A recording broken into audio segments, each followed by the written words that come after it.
This episode of Afterburner is sponsored by BetterHelp. Give online therapy a try with BetterHelp.com/FlamesNation and get 10% off on your first month of therapy. Get on your way to being your best self.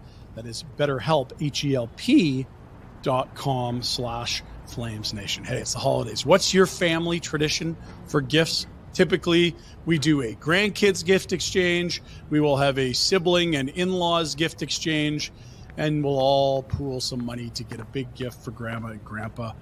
But you know what? Someone we're not thinking about for a gift is someone that might need something, and well, that's you. Have you thought about what you're giving to yourself during this incredibly busy and insane year? Yeah, it's great to be around family, and sure, vacation's nice, but holidays can be stressful too. And maybe it's a day off, maybe it's a gift to yourself. Find a way to define how you're caring for yourself in this holiday season, and maybe therapy can be a part of that for you. BetterHelp can help you with that. They're incredibly flexible, entirely online, and that means it's convenient. You don't have to drive anywhere. The schedule is going to work because you can set it to fit your schedule. And even better, they're going to send you a questionnaire to fill out and match you with, based on the results of that questionnaire, someone that's going to be a perfect fit for you in therapy. So whether it's by starting therapy, going easier on yourself during tough moments, or treating yourself, remember to give yourself some love this holiday season. Find your bright spot this season with BetterHelp. Visit BetterHelp.com/FlamesNation today to get 10% off your first month. That's BetterHelp, HELP.com/FlamesNation.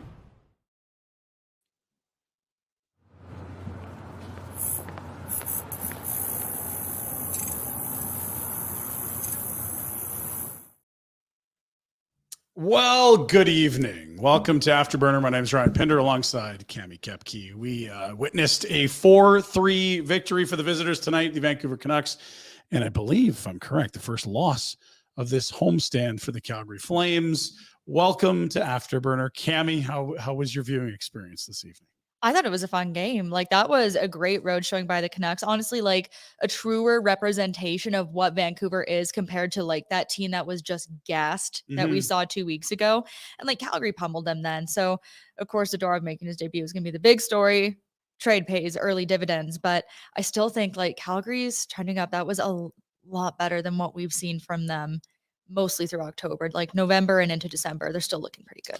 Yeah, I didn't love a lot about tonight, and it didn't really feel like that was, especially through 40 minutes, that was the type of effort we have seen when they've gone on this nice run. They were 3-1 to start this 15-game gauntlet that we've coined the Gauntlet Run, or running the gauntlet on the main program. I thought we saw some of the best hockey they played this year against, Vegas, Dallas, some high quality opponents. It didn't feel like, especially through 40, that this one was up to par for me.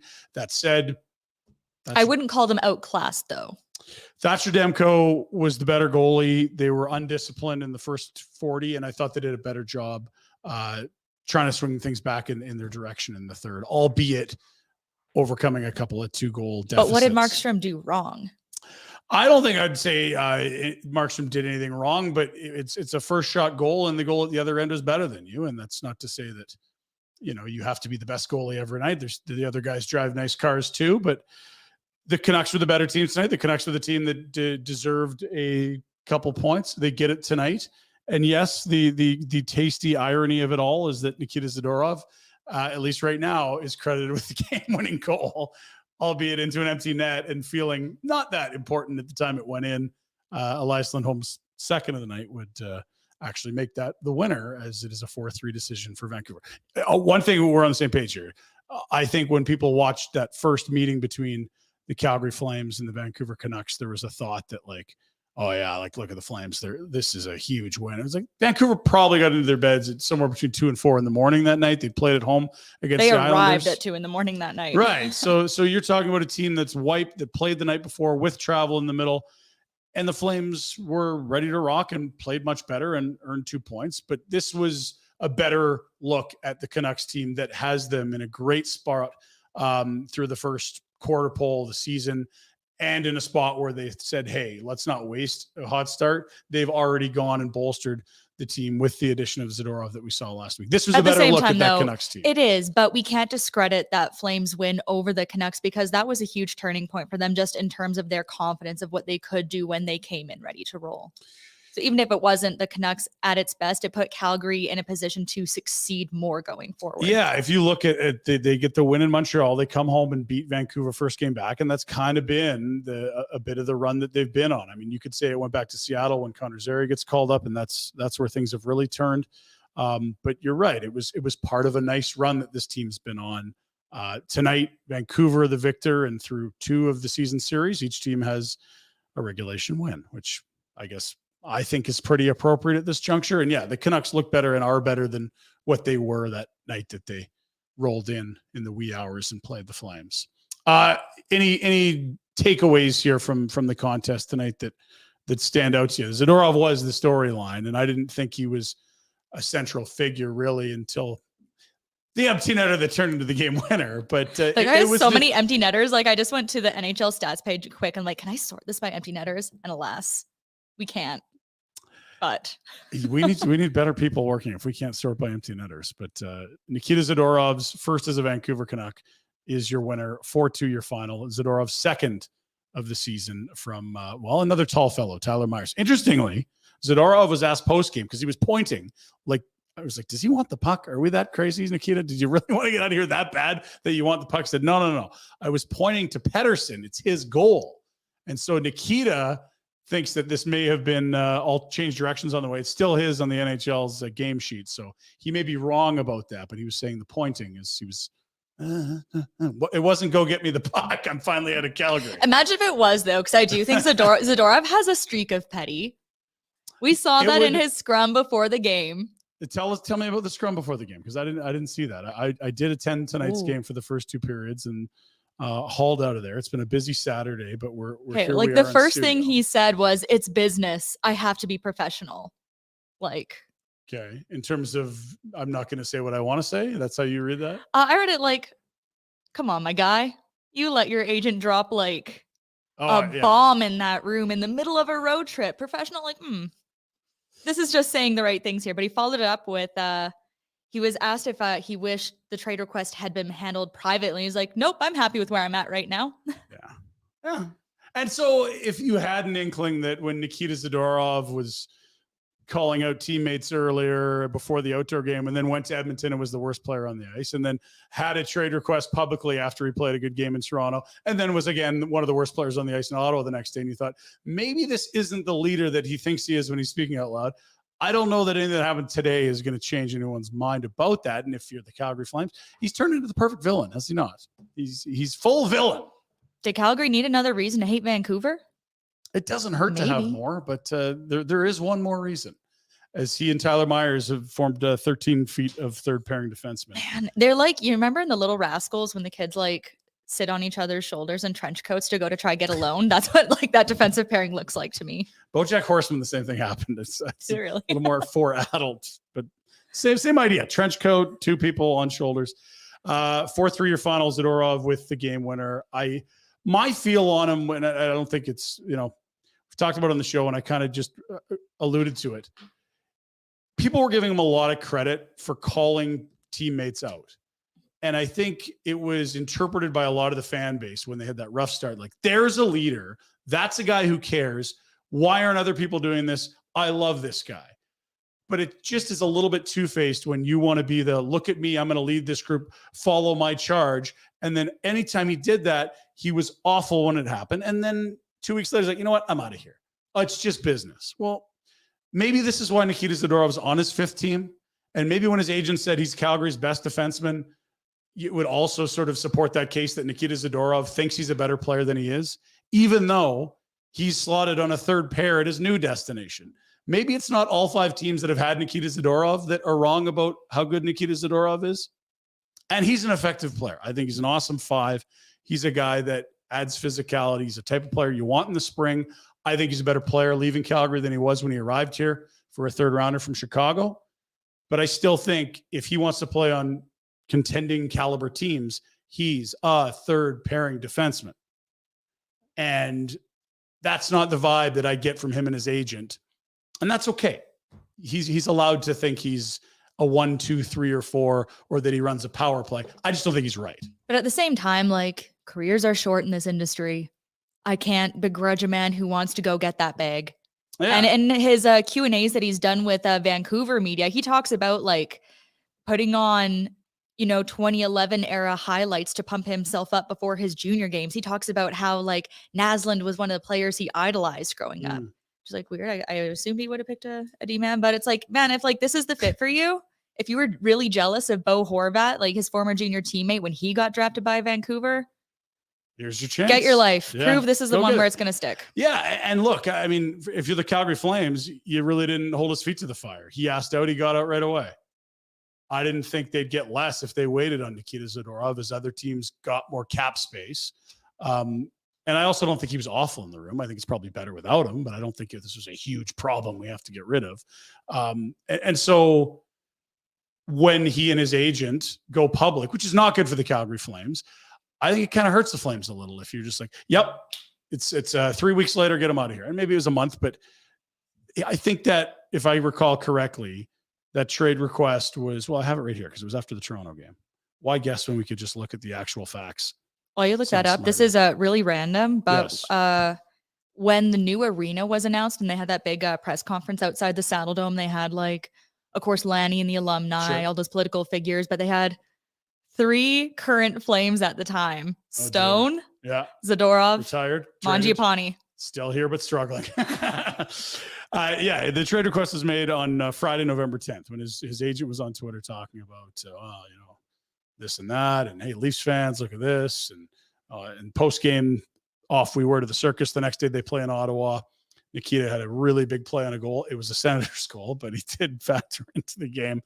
I kid, but that was November 10th. That's 4 months from the trade deadline. They made him wait a month.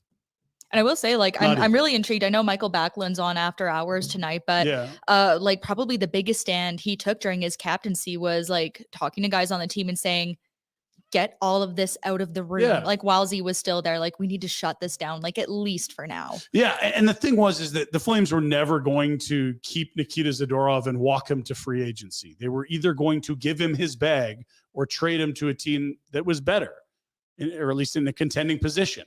So I didn't like that it went the request went public, and I especially don't like that the agent and player go about their business this way, and they're rewarded with a brisk trade. And I don't think it was a rate that, well, we have to take this now. This won't be on the table later. I do think a 3rd rounder in 3 years and a 5th rounder is something you would get later, albeit, running the risk of losing a guy to injury, all that stuff that exists for all pending UFAs. That's all I've got on Zadorov. He'll be a very tall, high-event defenseman in Vancouver as well, and it was never boring.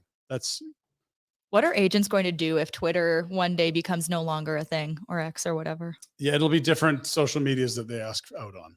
That'll be the move. That's my closed book on Zadorov. Anything else there? Thank you. It was December 2nd, the day we stopped talking about Nikita Zadorov. Well, at least for a little while, as the Canucks, he will finally get to leave Calgary. He left the team. Now he's with his new club, and he can leave the city where he's been waiting since that swap earlier in the week. Let's get to our highlight of the night. It is for Betway, our good friends at Betway. Encourage you to bet the responsible way. 19 plus Ontario only. You know the rules for the highlight. Well, a power play goal for the Calgary Flames. What a concept. My goodness, these people are crazy. It's Michael Backlund in front on the back door, and we'll play it again if you don't mind, Jack. What I really like here is Connor Zary looks like he's made a mistake at the blue line, but continues to battle. He's patient, makes a really nice play. Uyghur to the right side, backdoor tap in for Backlund off the second pass from Ruzicka. But it's Zary at the blue line here that really makes this thing tick for me. Sitting at the other end for this one, it just felt like, okay, like this guy's going to bump it past Zary, and even the second unit can't get any sustained time. Hang on now. Bang, bang. That gets you back in the game. It's 2-1 instead of 2-0 at that juncture. And again, Zary looking like an important piece. That power play started with a bunch of movement. He circled the wagons. And I almost wonder, we talked about it the other day, like their best line, their top line, you can number them how you want. The Zary, Kadri, Pospisil line has been their best line over this run of hot play. And I don't think it's been that close at all. The top line that was Lindholm, Mangiapane, and Sharangovich is now three guys that just haven't looked that great of late. And Huberdeau has been okay with Backlund and Coleman. But it just, the line that's pacing you offensively has been the Zary line. And I'm starting to think that the second unit on the power play is looking a little more dangerous than the first. And where's Connor Zary? Well, like, I mean, even if you rewind that play further, Zary is the one who makes the pass into the own zone.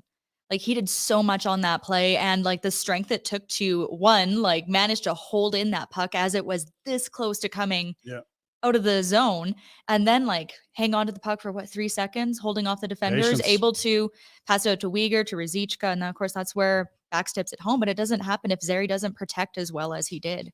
It's been great. It's been really good. And also Michael Backlund had a hell of a game too. Yeah. And I think if you're asking people how Michael Backlund's season's gone, you'd say, yeah, it's been a good Michael Backlund season. I believe it was his 5th tonight. That puts him on pace for just a hair under 20, which is kind of where you find him every year. He's doing Michael Backlund things. What we didn't know is what to expect from Connor Zary. You see a lot of guys come into this league and it takes a while. You got to figure it out. I don't know. What about my confidence?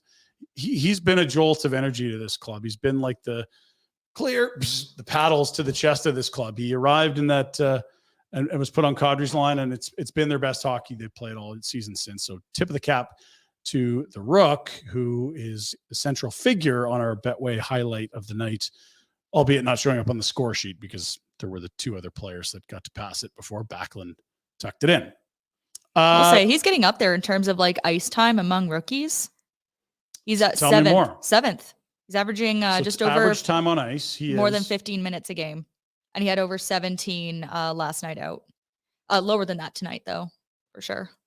I'm going to sort by rookies. He misses almost the whole month of the season or so. Yeah, he was down to 11:08 tonight, which is one of the lower outings this season for him. But like the names ahead of him, like you can't be mad at that. Like, oh dear, like Connor Bedard, Leo Carlson, Tyson Forrester, Logan Cooley are ahead of him. Here he is with what you're looking at. You mentioned the big names, the highly touted guys. He was a first rounder. It was a while ago. He's had significant injuries since then. He had COVID ruin parts of seasons for him. He's arrived. He's got 10 points in 13 games. He's a +4. He's got 9 of his 10 points at even strength. That's impressive. And if you sort by points per game, he's even better than 13th in league scoring. He's there in the top 6, not far from the pace that Connor Bedard's on. I'm not suggesting those two have a lot in common aside from the spelling of their first name, but it's good company to be in if you're Connor Zary. It's third if you sort by rookie forwards. Even better because Simon Nemec's 1 goal or 2 points in 1 game. That's not really the sample size we're chasing. It's impressive stuff. Yeah, it's Bedard, Greg, and Zary. Wow. That's our highlight of the night. We will talk about a player who I was worried about. I continue to be worried about. I worry about his bank account, and some of the worries were quelled. Before you say his name. So Ryan was at the game tonight. He walks in here, and I said, "Who's colder right now, Mangiapane or Dubé?" Yes. And he said, "You pronounced Lindholm wrong." And through 40 minutes, I very much felt that way. Whatever impact with that conversation had or didn't have on the game, Elias Lindholm will take his 2 goals tonight. We'll come back. He heard you. I'm sure he did. He's got nothing else going on tonight. We'll come back with more of that here on Afterburner. BK Beaufort Liquor is a proud sponsor of Afterburner. In fact, our very first sponsor ever, right back to our first Afterburner ever. Big thank you to Mandeep, Manjeet, and Jazz. Huge Flames fans, a heck of a family. Good-looking cashier, Mandeep, as well. Find them right across from Winsport on the Trans-Canada Highway. Whether you're grabbing some beer for your place in town or you're heading to the mountains, make sure you stop in, say hello. Whether it's a specialty wine, liquor, 6-pack of beer, whatever it is, check it out and grab it at BK Beaufort Liquor. Greta, it's our home away from home for Afterburner. We'll be there for live watch parties throughout the season. Should be your spot regardless. Before, during, and after the game, grab a cocktail, something from the menu, let the games begin, or maybe you get into the game yourself. Over 50 arcade games from vintage to state-of-the-art. Load up some credits on that Greta game card of yours and get at it.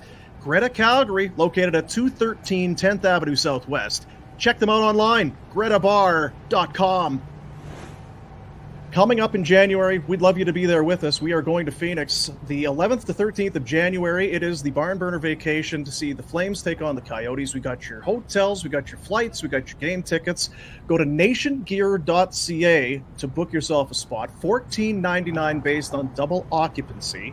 You can book your spot now at nationgear.ca. That's the website. You'll find the link on the top. Avoid all the Oilers stuff. It's there, but just pretend it doesn't. nationgear.ca, and then book your spot in. They are moving. There's a limited quantity, obviously, but it's going to be a great time. Whether the win or the losing, who cares? It's Phoenix in January.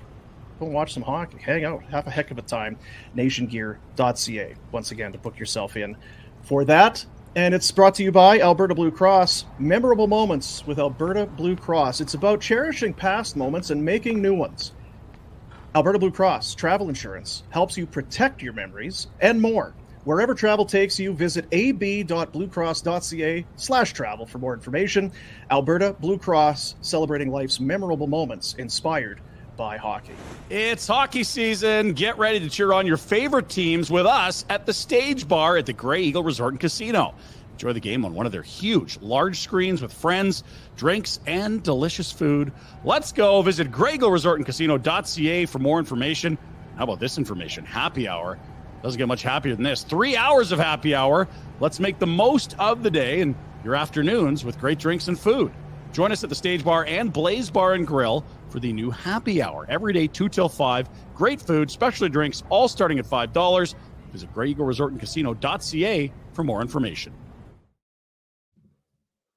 We are back on Afterburner. Vancouver victorious 4-3 over the Calgary Flames at the Scotiabank Saddledome tonight. Had a break. We talked about it. I don't know how I feel about Elias Lindholm. I was very sure how I felt after 40 minutes. And then we saw the third period, and there it was, Elias Lindholm, 6th of the year at even strength to get the game within 1. And then Elias Lindholm with an empty net behind him, 54 seconds left on a man advantage that got turned into a 6-on-4, his 7th of the season. A 2-goal third period saved what I thought was a pretty tough night for Lindholm before that. He did have that nice little saucer pass that almost connected with Mangiapane, but it has not been a great ride for those two, but Lindholm especially of late. My thing with Lindholm is that he has been streaky this season. The 2 goals tonight snap a 3-game drought. Before that, he had a 4-game pointless streak and then a 5-game pointless streak. He has 5 multi-point games, and that is where the bulk of his 17 points now are coming from. Yeah. I'm sure the Flames would just love to see that a little more spread out. Yeah, and you'd like to see a more impactful player more often. I think that's kind of what the stats you're talking about. So what you want to see is someone that impacts the game every night, not just, hey, there's 2 one night and see you in a couple of weeks. And we're going to light up Dallas 7-3, take 3. Yeah, no, and that's great. Have those nights. But I think when we, the framework of the conversation, it's the context is important, that this is a guy who has declined significant money and offers from the Calgary Flames, is a free agent, and is a guy that clearly is going to have his say on where he plays. Will probably get moved ahead of the deadline, barring a wild change of what the path's been thus far, which is declining extensions from the Flames. And it doesn't feel like a guy that's making the most of this opportunity. This is not a career year. It's been a tougher go. Certainly, you could talk about the caliber of player he's surrounded by this year versus prior years. Last year, he had a 35-goal winger in Tyler Toffoli on his right side. The year prior, it was Tkachuk on the right, Gaudreau on the left. These are very good players that he's been with the last few years. Even when his first season in Calgary, he played right wing with Monahan in the middle and Gaudreau on the left. But this does not look anything like a $9 million player right now. And interestingly, that's around the type of number that he and the Flames were talking about when they were talking extension. It just feels like, sure, there's lots of season and script to play out here, but he hasn't looked like the guy he wants to be paid to be. He looks like the player that is elevated by the quality of people with him rather than the guy who elevates those around him. Yeah, and in hindsight, it looks exactly like that. No, it's only a quarter of a season, and maybe he can look different than that at times, but it does feel like if that was your opinion coming into this year, how could you not feel even more emboldened or like, absolutely, this is the case? I think he probably slots into a second line on a contender if he's moved at the deadline. And I don't think he's the guy that you can say, hey, give him a letter, make him your highest paid player. He's your star. He didn't get to 25 goals last year, if I'm correct. He's not, I was looking at the game sheet before he had 2 in the third. I was like, oh, he's got the same amount of goals as Sam Lafferty. Oh, he's got 2 less than Ilya Mikheyev. Now he scores 2 in the third, but if you're going to be a star and if you're in your walk year and you want to command $9 million a year, you got to be doing better than those guys. And those guys, it's not going to last necessarily. I'm not here to tell you that Lafferty or Mikheyev are going to flirt with 30 goals, but it's just been a really bad quarter of a season when I think people always just expect, oh, it's your UFA year. You're going to be great and cash in. He hasn't. One would hope. Yeah. But the $9 million thing is just not it. That interestingly, Hungry for More brought to you by DoorDash. If you didn't know, DoorDash isn't just restaurants. Of course it is, but like, do you need flowers? Do I need pit stick? Do I need toothpaste? Whatever you need. You need a lot of things, Ryan. There's a lot of needs. I need a haircut too. DoorDash can do it. Get the app, and there's a special deal for you, friends of Flames Nation. Get the app, get your first order in. Orders over $15, you'll get free delivery and 25% off with promo code NATION25. That's NATION25 for DoorDash, our pals, helping you get a good old deal on whatever you need delivered to your house. I'm fascinated by the thought of a DoorDash driver rolling up now with some shears and giving you a new look. Someone wants to order that. And I feel like my wife would have that. If she has that figured out, I'm in trouble. Once she gets that Nation 25 in too, it's only going to save more money. I love that. So my Hungry for More is Elias Lindholm. After 40 minutes, I was sure it was going to be him because I wasn't inspired by his play. Talking with some people that were watching and around the organization, it has not been an overwhelming quarter of a campaign. And then he has 2 in the third. So, okay, I'm hungry for more of that Elias Lindholm, even if it is just on the power play or whatever you may chalk 2 goals up too late. They need more from him. If this team is going to be one that commits money to him, one that fancies itself as a playoff team, or as a team that just says, hey, we got to get X for this guy in trade. He's worth X. We know how good this guy is. I mean, the Flames need Elias Lindholm in a lot of ways to be better. I'd agree with that. My honorable mention would be Mangiapane. You know, he had like 12 and a half minutes of ice tonight. He was on the ice for 2 of the goals, and he's around it. That's the thing. He's where he needs to be-ish, and it's just not connecting for him. And there's like a level of grit that's just not there in his game. Yeah. He's 110 grit, not the 80 grit that made him so good a couple seasons ago. You got to explain this grit to me. So the 110 is less gritty? It's very fine. Okay, so 110's fine, and 80 would be like a larger. You're talking like sandpaper here? Yeah, sandpaper. Okay. Like a very coarse sandpaper will be the first one you go. Like if you want to take paint off something, you go for a very gritty sandpaper. And that'll rough it up a bit. And then the fine is like the finisher. Okay, all right. So we want to get the paint off the wall, Mangiapane. That's what I'm hearing. Exactly. We don't want the finisher, Mangiapane. We love a metaphor here. So we're working on this one. We're workshopping this one.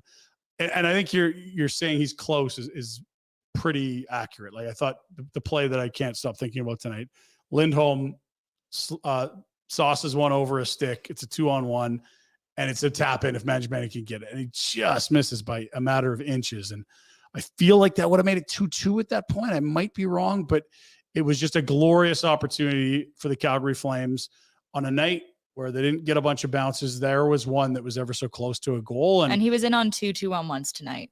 There you are. So again, close, but not quite there. Mm-hmm. And I think these 2 things are related. The Hungry for Morse for DoorDash. They're on the same line. They're guys that are trying to live up to expectations. It's for Lindholm. It's the big payday coming this summer in theory. For Mangiapane, it's, hey, this guy got the bag after that, near 40 goal season 2 years ago where he was an absolute demon on the road. Last year wasn't up to snuff. This year, he was close to a 25 goal season. He was at 22. Last year? Yeah, close. Lindholm or Mangiapane? Lindholm. Yeah. Geez. And that's like 40 the year before that. 42. I think you're right about the whole people around him thing. And that's not to take, Elias Lindholm is not nothing without people around him. But it's frustrating. It's only frustrating because the tools are there. Because he does have the tools where you expect like he could be that guy. It's not like some players who come in, it's like, yeah, well, we know they're not going to be that guy. It's because you know he has it in him. I also think why it's still not a guy I'm terribly concerned about the return for in trade, because he's going to get put on a line with skill and probably more talented line mates than the one he has right now. Even if it's a second line. Like, I just imagine if you put him in Chicago and it's like, okay, well, we're going to give this guy Rantanen, or he's going to get Nichushkin, or he's going to get like, or you go to Boston and it's wherever it is, he's going to be put in a spot in a slightly less, just a better role for him to succeed in. Less of the harder minutes. And I think he's kind of proven he's not a number one center in the NHL through a quarter pole this year.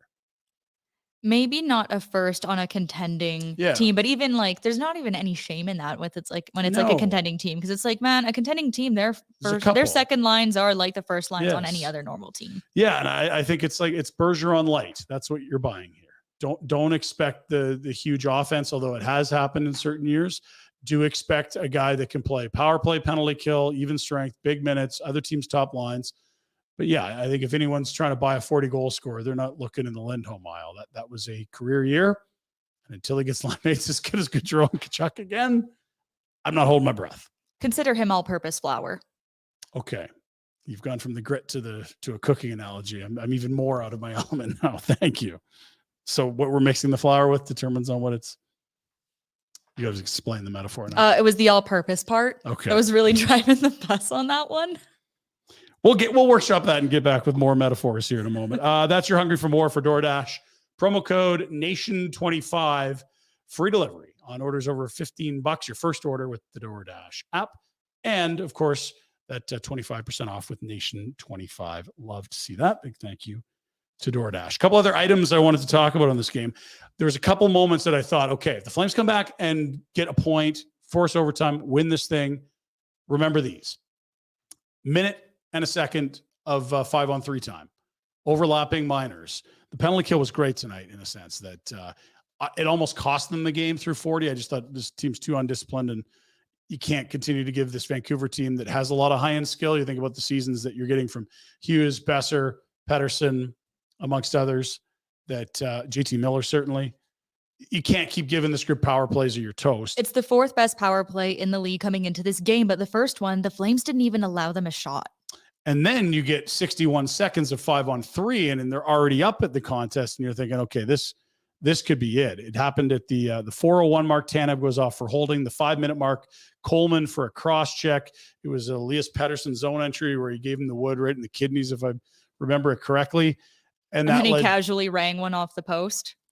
Yeah, they would then get 61 seconds of power play time. And at that juncture in the second period, it would have made it 3-1. They would get it there, but that felt like that kept the Flames in the game. And then I think about the Mikheyev breakaway. It was in the third period that we had talked about off air, that he scores there. That's curtains as well.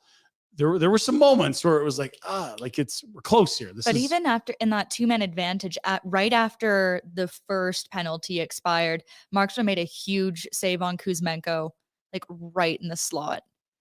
That really kept them afloat at that point. You star those, and you think if you can have a better third period and somehow get into this game, not into, but back on square terms, remember those moments.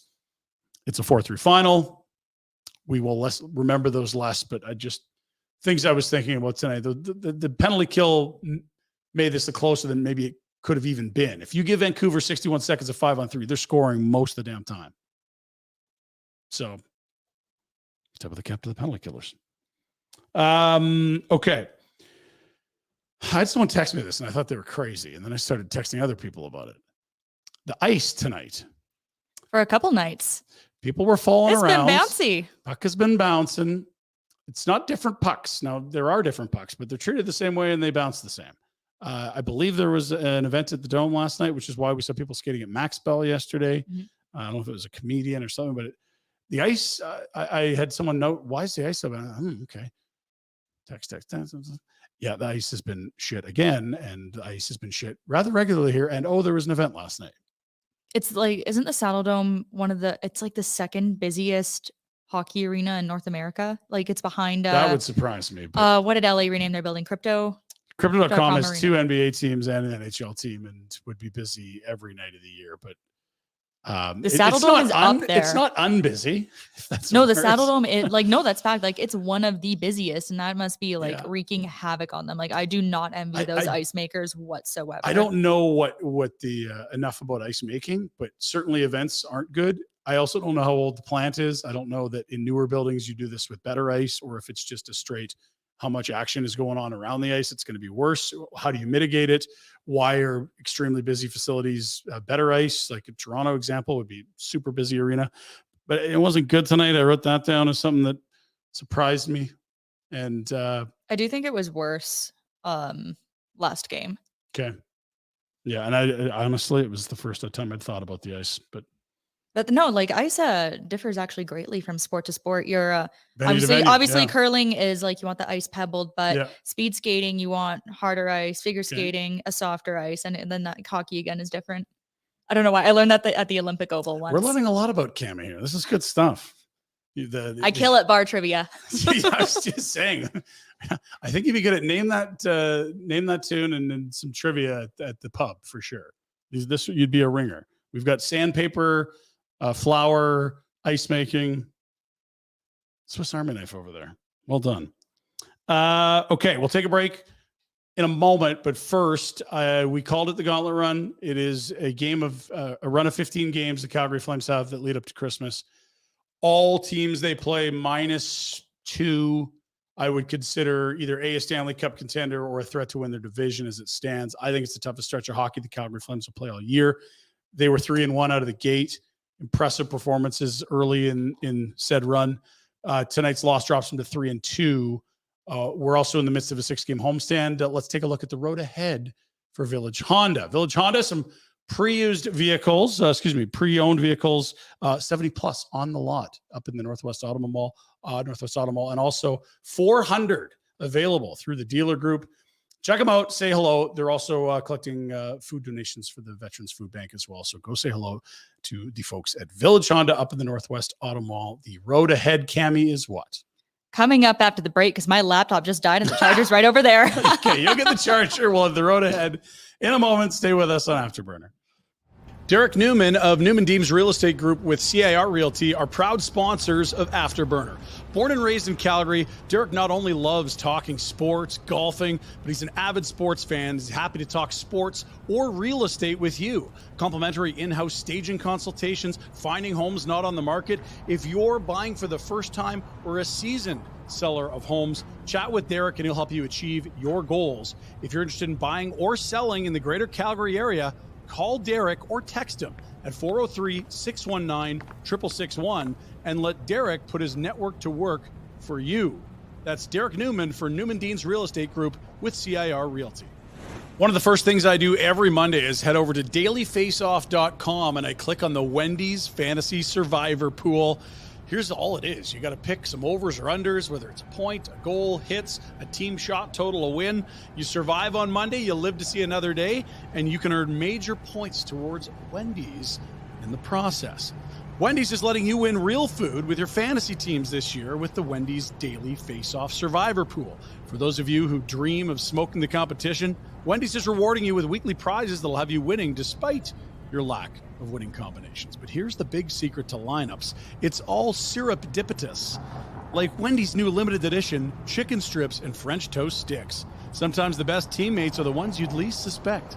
Sign up to play Daily Face-Off Survivor Pool to win weekly prizes like new chicken strips and French toast sticks from Wendy's and the Wendy's app. Buddies, want to talk to you about Charm Diamond Centers. Proudly Canadian, owned and operated since 1972, more than 85 locations across the country.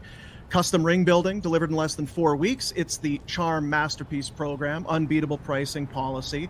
The holidays are coming up. I'm not sure if you knew that. It's the perfect time to check out a large selection of Canadian lab-grown diamonds, mined diamonds, and don't pay until 2025. Instant in-store financing OAC. But hear me now. Charm Diamond Centers is giving you a chance to win a $5,000 gift card. Become a Charm Pin with the Pro Pose. Have you already done the Pro Pose? Are you about to propose? Are you thinking about maybe using the bend and snap? You know what? go to the website, charmdiamondcenters.com. They want to see what you've got. Show and tell your proposal story. Tag at Charm Diamonds on Instagram in a post or story with a video or photo of your propose. Be sure to use the hashtag #ThePropose to be entered. Or you can email your submission to the email address propose@charmdiamondcenters.com. You'll be entered for that $5,000 Charm gift card. How would you propose? Is it right knee, left hand? Would you go left knee, right hand? How tall are you? Are you too tall for the bend and snap? Go to charmdiamondcenters.com. It's go time. We are back on Afterburner. Cami has got her trusty computer plugged back in. We have power. We've got the power. Remember to turn the brightness down when you're going wireless. Damn. Yeah, that battery, not the most impressive thing we've seen today. It kind of reminded me of the Flames power play. But they did get one tonight. Okay, we have the road ahead for Village Honda. What are we looking at, Cami? Tonight's loss does mark the halfway point of the 6-game homestand. Couple days off, then the struggling-ish Minnesota Wild roll into Calgary for a match on the 5th. They're not doing great. No, but the first 2 games of the John Hines era have gone really well for them. They beat St. Louis 3-1, and then they crushed the Predators 6-1, snapping Nashville's 6-game win streak. Then they've got the Carolina Hurricanes. They beat Buffalo 6-2 tonight. Like, they've been in the cup conversation for a couple years now. I love watching them. That's on Thursday. But like, they're the toughest opponent on paper coming up, but it's going to be their 3rd game in 4 nights and the second half of a back-to-back. They're in Edmonton the night before. Carolina will limp in. We'll see how they can manage with that 3rd and 4 and back-to-back. And that's game 5 of the 6-game homestand. And then we wrap it up with a little matinee next Saturday. Good old Tyler Toffoli and the New Jersey Devils. 3rd most goals in the Eastern Conference, but those guys just can't keep them out of the net. That's true. It's been Schmid and it's been other fellows and people not stopping pucks. I don't know what's up with them. They missed. They're taking the Oilers approach. I wouldn't advise that yet, Cami. Then after that, it's a mini gauntlet. So the 2 days off and then the 3 to wrap the homestand. You noted Minnesota, new coach, Carolina coming in tired, New Jersey. They aren't as good as we think they are, which means they're either going to be surly to fully revenge night, or we'll see why they are under 500, which is shocking. They're like the Ottawa Senators to me, because I just there's so much young talent. Like, I keep waiting for the Sens to be absolutely nasty. And it's like, oh, all right. Still not there. Yeah. But you're trying. I think they're 2.5 years removed from the rebuild being over per Pierre Dorion, which might explain why he's out of a job. But yeah, just chucked a chair somewhere here and that. Jersey was a team that I think after last year's postseason run, they come back from 2-0 on the Rangers and you're like, okay, look out, here they go. Then you see the addition of like someone like Toffoli, like, oh, it's happening. They're young. The kids are getting better. Now they add a 35-goal guy. Look out. It just hasn't happened yet. We'll see. But you look at this, I mean, those are 6 winnable points, and that even going 500 on this homestand could realistically launch Calgary into even the first wild card spot. They won't yet be done with the chaos. You mentioned the road trip afterwards. They call it the gauntlet run for a reason. Back-to-back games, Colorado, Vegas. That's not great. Then you go to Minnesota, who again look a little more organized under the new coach, whether that's the new coach bump or a turning point, bigger picture on the season. We shall see. It's a tough run, Cami. Those 2 days, like, the Flames haven't won the second half of a back-to-back this season. They fell to Columbus in 3-1. That was the night after they beat Buffalo. Yeah, and they had a big 5-on-3 they did not score on there. Yeah, they lost to the Sens the night after they lost in the shootout to Toronto when the sky was falling. That's the post-Zadorov, I want out of town game, yeah. And then they got dished the L by Colorado a week ago. That was 3-1, and that came after their big win in Dallas the night before. Yes, which no shame in losing to the Avs, but yeah, that's a tall. The Avs and the Golden Knights and back-to-back nights. Yikes. Yeah. Well, and we say it on the show all the time, and like, the airport in Denver is not close to Denver. It's a war to go from where their rink is to the airport, and it's Denver, which is at altitude, and that airport is notorious for just saying, yeah, well, we got an S ton of snow. Sorry, fellas. Like, to go to Vegas And then the 3rd and 4 being in Minnesota, which is not close to Las Vegas. I don't know if you've ever been to Vegas. You don't just pass through Minneapolis. Only or driven. St. Paul. Only driven. Yeah, well, unless you come from Winnipeg, you're not going to pass through there either. So 3 and 4 on that roadie before you come home and face 2 very good teams from Florida in the Bolts and the Panthers. Boys will be earning their Christmas cookies this year. Yes, for sure. 3 and 2 on the 15-game run. We'll see. I don't know if you've heard what I've committed to, but do tell. If the Flames are 500 over this 15-game run, I'm officially in on them being a playoff team, which I don't think they're going to do. But if they could do that, I would be so impressed with this run of strong opponents that I would say, yes, they can make the playoffs, that I am in on them making the playoffs. Believe in something, Pinder. Is that not firm enough for you there? You need a stronger commitment? I don't know why. I thought this was going to be chicken nugget related. It could be. I thought tonight was going to be chicken nugget related. When they get that, it's like, Jesus, they're going to get another one of these third period comeback wins, aren't they? So last year, 82 games, they had 2 comeback victories in the third period. 2, that's it. Worst total in the entire league. Brutal. It felt like if they were behind in the third, you may as well head home. And sometimes I looked at the Flames mentally picked up and left the rink as well in late stages. It was not good when they were down late. This season, a very different script. Before tonight, it was 5 of 23 games. They'd had come back in the third period to win, never mind to get loser points and such. Tonight, they almost did that. You get the late couple goals from Lindholm, and it's like, oh, man, are they going to do this again? And they're already running a whole bunch of chicken out of Greta. The Nugs are with anytime the Flames win in overtime at home, Greta's where you go post-game. 2 already this week, back-to-back games. Vegas, then Dallas. I feel like the chefs at Greta are okay with this one not getting overtime, Cami. A nugget for every third period comeback goal? Seems fair. More. Yeah, I think you get the order. It's add up your total 10. for the end of the year. There's been some big totals of nuggets at Greta. I don't want to revisit that. This feels like a traumatic event. You're not my therapist. I'm not telling you about this. You may have heard already. So yeah, a reminder, if you're ever at the Dome, and in fact, if you're up Mondays, they had an event that night, so you got a week leeway. You can go tonight and redeem your nuggets with proof of purchase from either of those overtime games. Okay, the road ahead for Village Honda. Again, they're collecting donations for the Veterans Food Bank. Head up, throw some non-perishable items in the back of the Honda Ridgeline, and say hello to our good friends. Also, of course, pre-owned vehicles. We have brand new vehicles. Anything you're looking for, they are your dealership for life. Your automotive adventure starts there. I'm trying hard here. This is the stuff that Dean usually says. We're doing okay. You're thriving. You're thriving. A strong 3 out of 5, friends. Oh, the other thing I wanted to ask you, you were, since you were at the Dome tonight, It was the Indigenous celebration. Yes. How was seeing that in person? Because it looked great on the broadcast. It was good. I was not at it last year. I thought the anthem was awesome. And it was just, you could hear there was a lot of fans that were there that were absolutely, this was a very, very important and big night.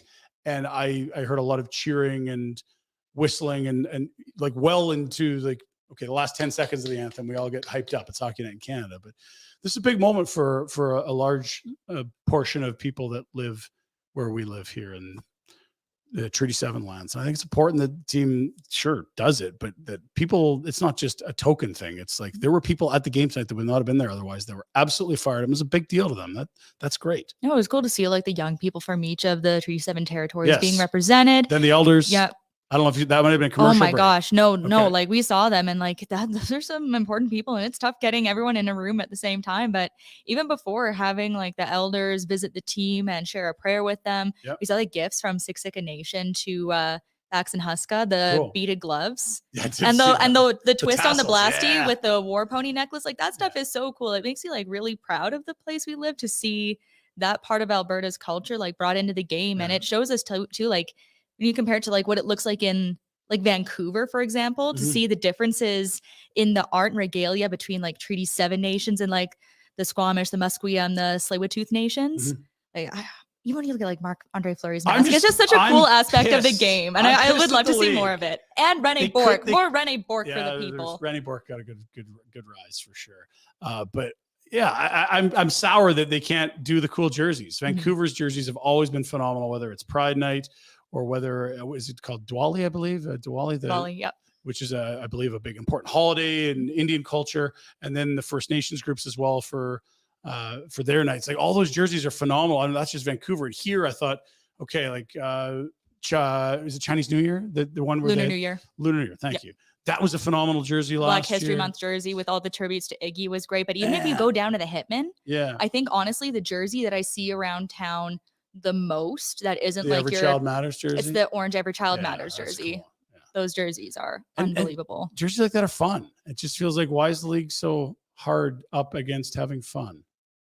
Like, does everyone have to go buy any of these? No, of course not. But people that love them have the ability to go say, hey, this is important to me. I remember like I was doing streeters outside the Dome, like, you know, like the man on the street interviews where you just grab random people. What do you think of this? Sir, what do you think of this? Yeah. And we were talking about the Flames, and it was the night that they had the Lunar New Year jerseys in warm up. And a couple fans like specifically brought up, like, I am so excited to see, I've never seen Lunar New Year represented at an NHL game. Yeah. And those jerseys are deadly. I remember they did a thing. I think it was Flames TV sat down with the artist, and you're like, these are cool. Like, they really don't screw up the work these with jerseys. The calligraphy that went into that, it was 10 out of 10. Other items I wanted to mention, you had noted it's been a big weekend for the Calgary Flames, maybe not tonight at the Dome, but another Flame, a future Flame, and a first rounder, an impactful evening. Walk us through that storyline, and in fact, a couple of Flames prospects. The good people who support the Flames can cheer for a Vancouver team tonight. There you go. Mr. Sam Honzek making his season debut with the Giants. He played his first game, just named captain, got 2 goals. He's been out for several weeks and rehabbing in Calgary, actually. He got injured near the end of the Flames preseason. He's been sticking around here since, working on that. Flew out to Vancouver once or twice to watch his teammates play, but he signed his ELC like shortly after he got drafted in the first round. I think it was 16th overall. But he's also going to be looking to go to World Juniors for Slovakia, so tune into that coming up. But he didn't get much of a showing last time out because he actually got like a laceration 2 games in. Okay. So like guy knows how to bounce back from adversity like that. And for the Giants, they got another Flames prospect, Jaden Lipinski. He had a goal and an assist tonight. Big night for the Flames prospects. They're both in that photo as well. I like that to comment. Is Honzek an actual Giant? Well, that's probably just the photo as well. He does look quite a bit taller than everyone. He is large. He is at the front. He's closest to the lens. There's a bit of everything in there. Name the captain. Big night. Lipinski as well said, you noted he was part of their leadership group last year as well. Yeah, he was an A last year as well. And so a big night for those fellas, not for the big club. Interesting with Honzek, an older player. Like it was his first year to be eligible for the draft, but it's because of a late birthday. So he was, September to December. That third of the year makes him a year older than most of the people in his draft class. It also makes him eligible for the American Hockey League a year sooner than most would be coming out of the draft from the Western League. And he's a guy we might see a little sooner, given that he's physically advanced relative to, and a year older than most of the people that were drafted in the same class. I don't think you should be viewing him as a 17-year-old, so to speak, that most there of that are people like in pro hockey circles who view him as someone who will be fast-tracked. Yeah. And with the age, it's just, like the reality of it is he should be in his second season after the draft, if not for his birth date being in a certain spot. So I wouldn't be surprised at all if you see him with doing a little yo-yoing between the Wranglers and the Flames in the near future and see where he's at. He's a big body. It's the type of guy you'd hope can adjust to a program a little quicker. We shall see. Highly touted first rounder. And you look at this team and it's like, okay, well, what have the first rounders been doing? It's like Zary. Well, he's been unreal. Pelche's hurt, unfortunately. Coronado's lighting up the American League. This guy will be back soon enough, I believe, especially now that they've, carved a little more room under the cap with the trade of Zadorov. Honzek's coming. And you'd hope you'd have this year's first rounder of your own, not to mention another 1 or 2 if you are going to move the likes of Lindholm, Hanifin, Tanev at the deadline. That's a quick turnover of a lot of high-end players in terms of all those years waiting. A bunch have just arrived. And I think you're going to see an infusion of, what we could call a retooling in theory that brings you more young guys. And hopefully you find a franchise player in there. And that goalie we've heard so much about. That 7th round goalie is pretty good too. You're right. Yes. 7th rounders, look out for them. What do you anticipate? Like, if you maybe not handicap, but like walk me through how you're viewing the Wolf situation and the Coronado situation right now. They're both playing exceptionally in the American League. Coronado, I don't think there's a huge rush right now. Like, I think I said this last time too, but there is no one path to the NHL. Like, you look at Zary, and he's not a guy who necessarily totally found his footing in the AHL, but boom, he found his slot here. I don't think, like, we know that Coronado will be able to score at the NHL level. Yeah. And adding some confidence and just getting as many reps as he can, it's not going to hurt him. And who do you take out right now to put in Coronado? Yeah. And again, you can probably tell me some names of guys that play on the fourth line. I'll see you in the comments. Take them out. Well, Coronado on the fourth line is not really helping him develop into an NHL. Yes, he's riding. And it'd be weird to see a fourth liner be what your shooter for PP1. Well, and this is what he was, which is, I think, like why he ended up at the American League. It was kind of like they're moving parts around. And next thing you know, it's like, Coronado's on the fourth line. Like, why don't we just put him in the A and play the crap out of him? Like, it is a huge step up from college hockey to the NHL. Just in terms of like your schedule. Everything. Yeah. You're playing fully grown adults, not just, 17 to 24-year-olds. You're not playing twice a week. You're playing way longer. And yeah, everything about it's different. So I think it was almost surprising that he was up for nearly a month before he played a game in the American League. I think it's almost 90% of NHLers need to stop at the A at some point. So I think it's a really good thing for him now. Coronado has played a combined 23 games this season between the NHL and the AHL. He would be more than a third of the way through his college slate. Yeah. At this point. For sure. I mean, so you have never mind if they don't even make the tournament and things like that. I mean, ECAC, those Ivy League schedules are shorter than even other like Big Ten schedules and things like that. It's not a lot of hockey that they'll play there. So I'm with you on that. I don't see a rush. What about Wolf? I need the Cami Wolf hot take here. How do we feel about this? I don't know what you do. Like, I can't even pretend to have a take on this. Are you okay with status quo? I think it's frustrating the way things are now. But I think like you wanted. It's kind of you assume the best case scenario is that they find a place to move Vladar and then bring up Wolf to get those reps, because he's still just proven it in the AHL. Well, I think they won another 1-goal game last night. He allowed one. Wolf's been sensational, as he's been everywhere he's played the last seemingly ever. But it's just hard to guess, because I think like at the start of the season, we thought that the goalie market was going to be hot. We thought Edmonton was going to need one. We thought Columbus would need one. We think they do. We thought that like Tampa Bay was going to be desperate for one. Yeah. Did you see Vasilevsky's return tonight, by the way? Air-rated, goals against of 9, and we're going to put the other guy in. So he's back, but he's not quite Vasilevsky yet, which is fine. That happens to everyone. But yeah, I'm with you. I think you'd hope that Vladar would have shown better early on and that you could make the cap work. And that just might be a common thread this year. When we started hearing feedback of the Zadorov trade, it was like, why is it only this? Like, what about this and that? And the first comments we heard from the team, there's a lot of talk about cap and retaining salary and making things fit. And to be fair, if you're going to move a Tanev and you're going to move a Lindholm and you're going to move a Hanifin, you want to save your cap retention on those types of deals to get huge value back. I don't know that a Dan Vladar retention or a Zadorov retention is the best use of that, given we're going to be talking about much larger return packages for the three aforementioned guys, Tanev, Lindholm, and Hanifin. But like the return for Zadorov is also very similar to what you saw in like returns for players like Luke Shen, Shane Gostisbehere. Like that's kind of like what that kind of defenseman nets right now. Kind of. I just think if we don't talk about the time value of picks, we're kind of like, what would you rather have? A lottery ticket in your hand, or I'll give you 2 lottery tickets in 4 years. That's fair. That's what we're talking about with a 2026 third rounder. Like the boys got all uppity when I mentioned, you might not know if that pick is a player and there could be a new GM here. And that's not to suggest anyone is doing a good or a bad job or anything. Like it's just the average length of a GM. That might not be enough time to even know, because a third rounder, you have to give the 3 to 5 years to see. And it's in 2026. Like, are we talking about 2030 when you're going to know if that guy's a player? 2031? Don't tell me that's nearly as valuable as this year's third rounder. It isn't. So a third just isn't a third. If it's 3 years down the road, I sort of view it as a fourth, maybe a fifth.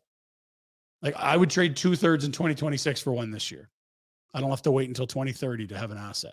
You know what I mean? Mm-hmm. So, and of course, like the salary, like not having to retain any huge. Yeah. Calgary also tends to draft well in those later rounds. Like those are positive. It sucks that it was in division. I don't care as much about in division because it's a rental. If he resigns there, he may have signed there anywhere if he went to Philly. I mean, he's going to be picking his spot to play out of 32 markets this summer, right? Maybe they sign him before then.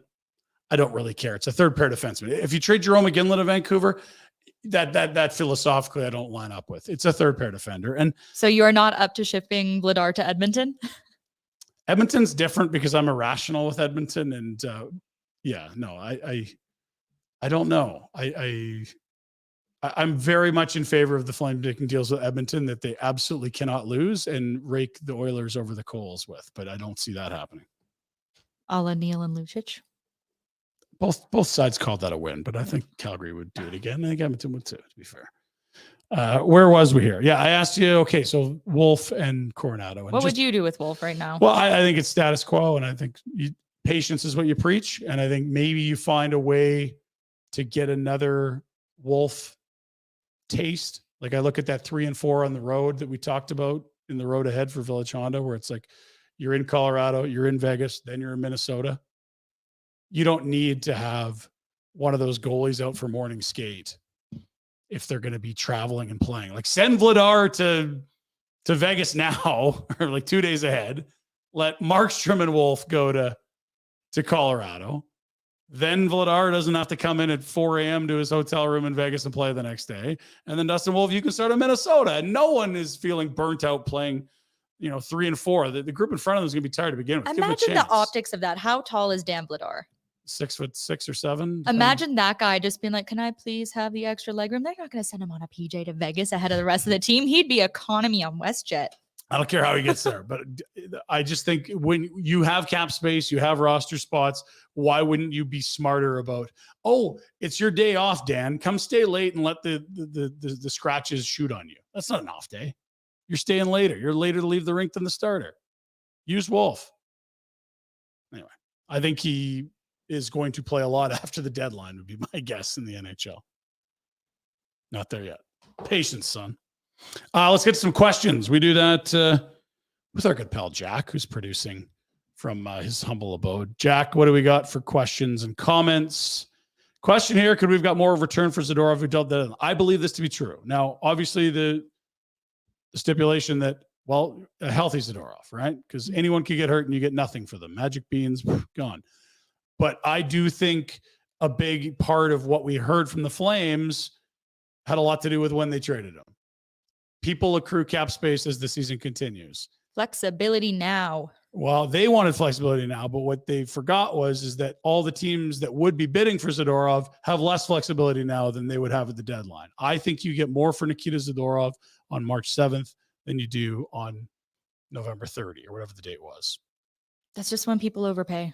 It is, yeah. And it's like the whole concept of a market. We call it the market. What's the market for defensemen? The market got soft. If you're selling, let's say, an apple, and there's me and Jack, and it's like, we both really want the apple.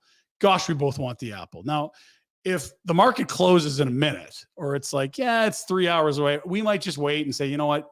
She's playing hardball. We'll come back later, and that apple will be cheaper. When it's a minute till close, you kind of get everyone's best offer, don't you? How badly do you really want the apple? They didn't do that with Zadorov. It's like the plot of every TV sitcom, like the Christmas episode. Okay. Where someone's trying to find that one gift on Christmas Eve that they just have to have, and someone just fleeces them. Yes. That's the equivalent of the trade deadline. Yeah. The closer you get to Christmas, the more you're willing to be extorted to get a gift that works. If you're shopping on Christmas Eve, you're in trouble. You'll overpay. That's what the deadline is. And they didn't do that. They did not exert leverage on the teams and pressure on the teams and timelines on the teams that really needed a defenseman. But there's also the element in this one of, did they just need to get him out of that room? Yeah, and I think there's some of that. And how much is that worth?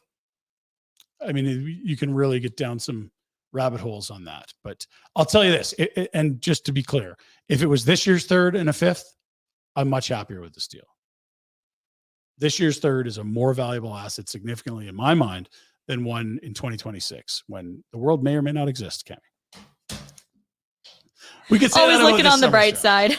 Next question from Peter. Will Pysyk see the NHL this season? I don't know. I think they want to see more at the American League level. What was it? Double Achilles issues and then a broken foot.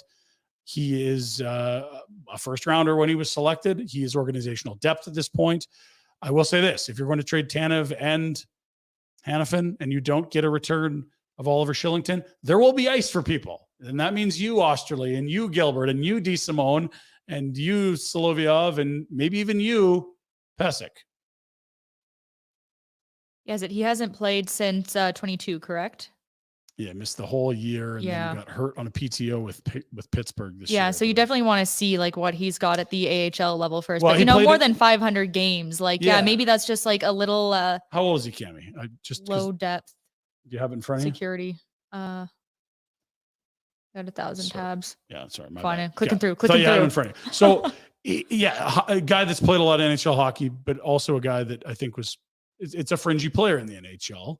And is that a bad luck of injury, a bad run of injuries? So we absolutely could see him. Would I be more excited to see him or Solovyov? The young guy. But that doesn't mean he couldn't be a Nick DeSimone, who was in the organization all last season and didn't play an NHL game, if I'm correct. So, yeah, it's organizational depth. It's a right shot. 31-year-old. 31, yeah. I mean, this is the time where it's like, you just might be done. Or maybe you can get your head up to the NHL level and get some NHL day money for a while. We'll see what happens to their depth. And have a serviceable effort. I think DeSimone was 9th on their depth chart to start the year.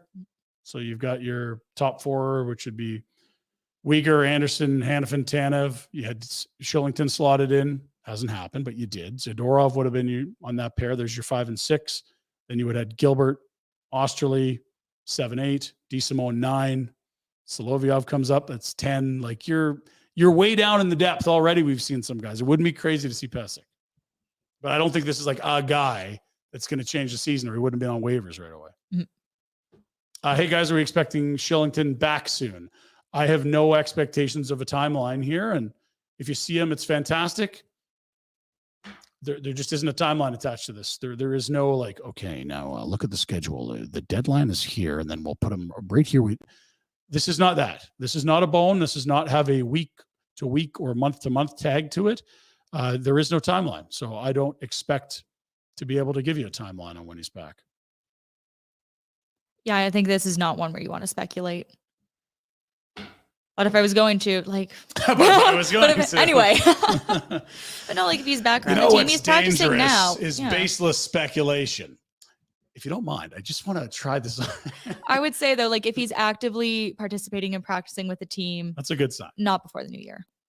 I like that he's skating, but he was skating in camp and then said, I can't do this. So it doesn't, to me, it's not like this linear thing where it's like first this and then that, and then he skates and then it's a practice and then it isn't that. And totally. And at the end of the day, you really just hope he's okay. Yes, absolutely that. On, off the ice, wherever he may be. Certainly off the ice. I think that's why he's not on the ice. So let's wish him the best. And I will say this. If Oliver Shillington is able to make a return to the NHL, I hope he knows he's going to get an incredible reception from Calgary Flames fans and the NHL community around him in terms of, you wonder sometimes how people say, people are going to think this, people are going to think. I think that if this does happen, people will understand it's an incredible story and will welcome him.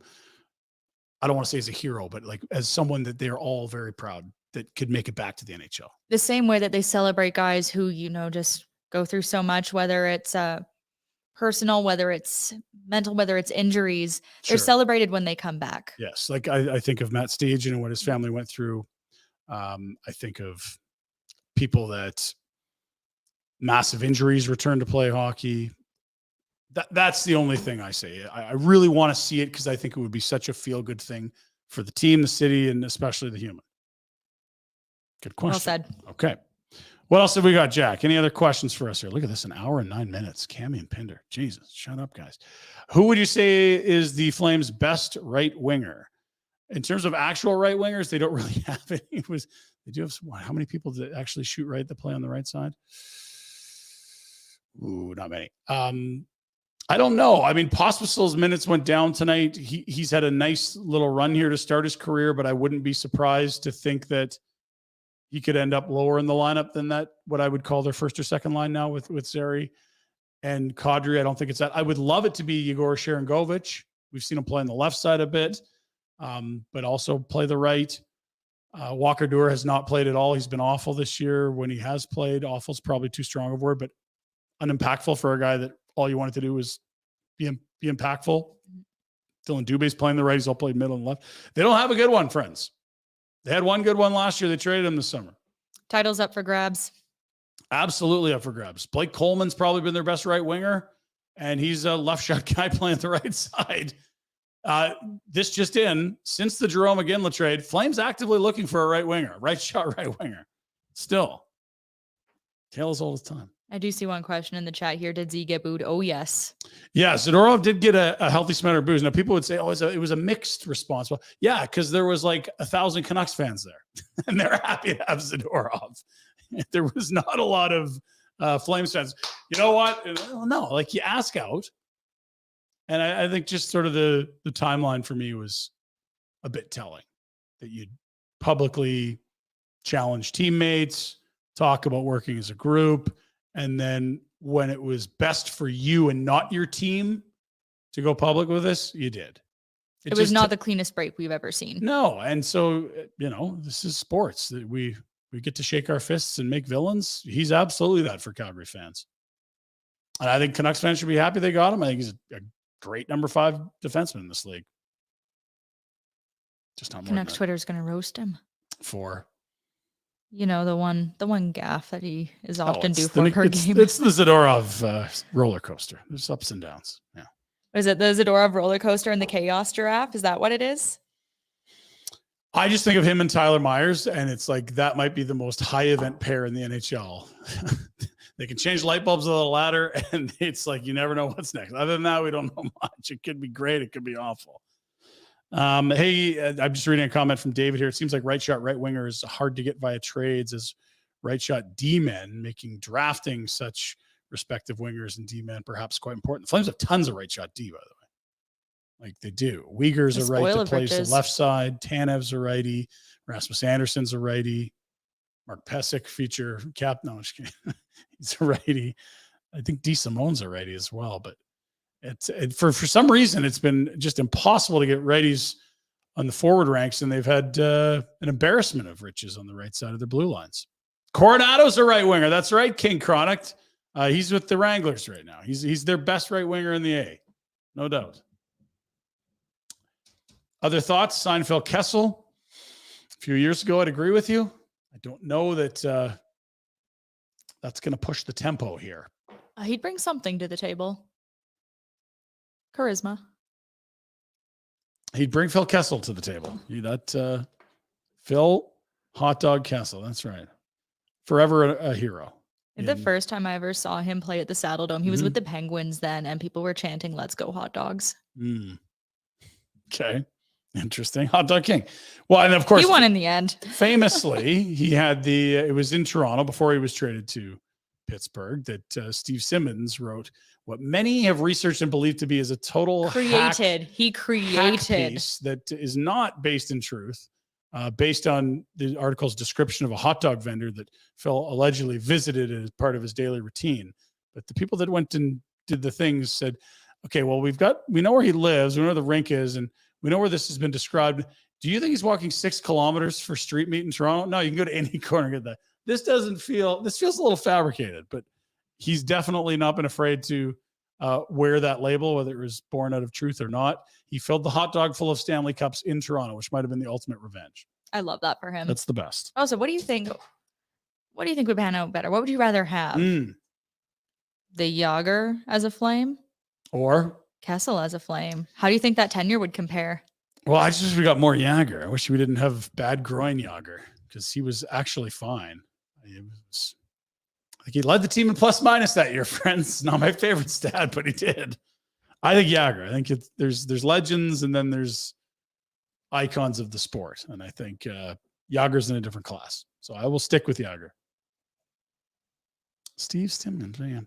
Anything else, Jack? Or are we good to say that it's 12:07 and we have to wake up and get kids to hockey in the morning? I think we're good. I think we're good. All right. We got talked about that. Yeah, it's a clean slate. Cami, thanks for being here. Thanks for doing this. Thanks for having me. Check out the teddy bear toss at the Saddle Dome tomorrow if you don't already have tickets. Thank you. Excellent idea. What more can you tell us? I know it was they were closing in on the sellout earlier this week. It's getting close. You'd definitely be up on the ends. Yes. Which is kind of the funniest spot to be because then you obviously can't throw the bear onto the ice directly. So you have to throw it to the corners and you just see the kids in the corners getting buried and their arms get like collectively more tired and they can't get them up over the glass. I've taken my kids to teddy bear toss 2 or 3 times and I keep swearing I'll do it and have yet to actually do it. To get the seats, first 3 or 4 rows behind the glass, right where the netting ends that you alluded to, kind of just below the hash marks on the wall, where all the bears that hit the nets have to be swung around to the sides. And then they go over that's where I want my kids in the full chaos zone, right at the corner there. You'll really learn something about work ethic there. That's right, kid. And upper body strength. You're going to drown in plush if you don't start throwing a little quicker, son. Enjoy that. Best of luck to the Hitmen. Thanks for joining us here on Afterburner. Jack, thanks for doing it as well. I hope you're feeling better tomorrow. And hey, we'll be back again to do this. I think I've got you coming in as well on Tuesday. Is it us that day? Hey, what day is Tuesday? The 5th? What day is it today? I can go to school for math. We'll figure it out. Yeah, we'll get there. It is a Tuesday. There's a lot of Cami and Tuesday, Pinder Afterburners coming at you. Mm-hmm.